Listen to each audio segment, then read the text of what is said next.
કેન્દ્રીય ગૃહમંત્રી અમિત શાહ સંબોધન કરી રહ્યા છે। સીધા જઈશું ત્યાં। મુખ્યમંત્રી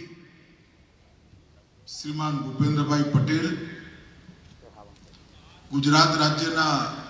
સહકારિતા મંત્રી શ્રી જગદીશ વિશ્વકર્માજી, ગુજરાત રાજ્ય સહકારી સંઘના અધ્યક્ષ શ્રી ઘનશ્યામભાઈ અમીન, શ્રી જેઠાભાઈ ભરવાડ, નાફેડના ચેરમેન શ્રી સામલભાઈ પટેલ, અમૂલના અધ્યક્ષ શ્રી અજયભાઈ પટેલ, અધ્યક્ષ ગુજરાત રાજ્ય સહકારી બેંક શ્રી ચંદ્રપાલ સિંહ યાદવ, અધ્યક્ષ ક્રિપકો શ્રી નરહરિભાઈ, રાજ્યસભાના મારા સાથી સાંસદ શ્રીમાન ભૂપેન્દ્રસિંહજી ચુડાસમા, ભારતીય જનતા પાર્ટીના વરિષ્ઠ નેતા શ્રી માનસિંહભાઈ પટેલ, શ્રી ડોલરરાય કોટેચા, શ્રી જ્યોતિન્દ્રભાઈ મહેતા, શ્રી બિપિનભાઈ પટેલ, શ્રી રવિન્દ્ર રાણા અને આજે ગુજરાતભરમાંથી સાંસદ શ્રીમાન ભૂપેન્દ્રસિંહજી ચુડાસમા, ભારતીય જનતા પાર્ટીના વરિષ્ઠ નેતા શ્રી માનસિંહભાઈ પટેલ, શ્રી ડોલરરાય કોટેચા, શ્રી જ્યોતિન્દ્રભાઈ મહેતા, શ્રી બિપિનભાઈ પટેલ, શ્રી રવિન્દ્ર રાણા અને આજે ગુજરાતભરમાંથી આ સાયન્સ સિટીના હોલમાં સહકારિતા સંમેલનમાં ઉપસ્થિત સૌ સહકારી આગેવાનોને મારા નમસ્કાર और આપ સૌનું સ્વાગત કરું છું। મિત્ર, આપણે સૌ જાણીએ છીએ કે 2025નું વર્ષ આંતરરાષ્ટ્રીય સહકારિતા વર્ષ તરીકે ઉજવવાનો નિર્ણય યુનાઇટેડ નેશન્સે લીધો અને સહકારિતા સમગ્ર વિશ્વની અંદર આજે એટલી જ પ્રાસંગિક છે જેટલી 1900ની સાલમાં હતી અને એટલા માટે જ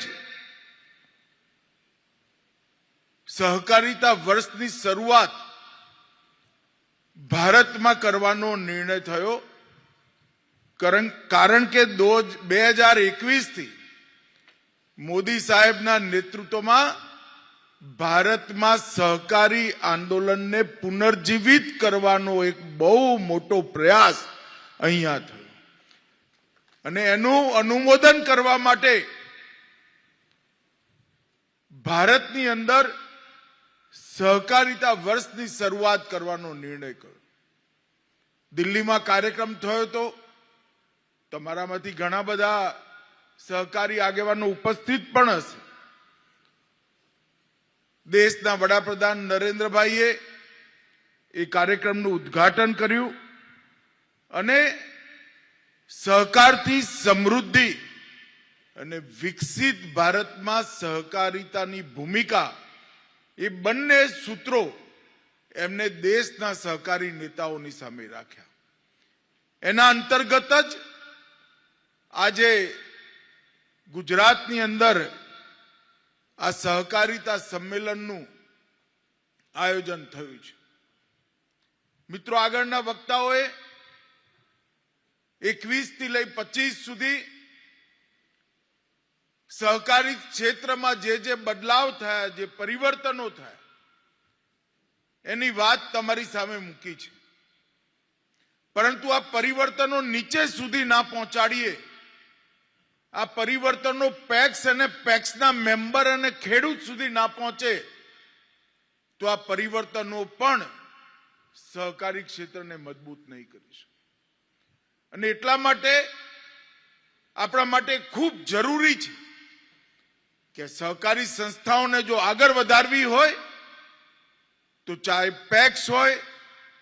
ચાહે સરાફી મંડળી હોય, ચાહે દૂધ મંડળી હોય, ચાહે મત્સ્ય સંપદાની મંડળી હોય કે હાઉસિંગ મંડળી હોય, દરેક પ્રકારની મંડળીની અંદર જાગૃતતા, સહકારનું પ્રશિક્ષણ અને પારદર્શિતા આ ત્રણે લાવવાનો પ્રયાસ આપણે કરવો પડે અને ભારત સરકારના સહકાર વિભાગે સહકારિતા વર્ષનું લક્ષ્ય એ જ રાખ્યું છે અને એટલા માટે સાયન્સ ઓફ કોઓપરેશન અને સાયન્સ ઇન કોઓપરેશન, સહકારિતાના વિજ્ઞાનને પુનર્જીવિત કરવું, આધુનિક બનાવવું અને વિજ્ઞાનનો સહકારિતામાં ઉપયોગ કરવો, ટેકનોલોજીનો ઉપયોગ કરવો, બંને પર ભારત સરકારે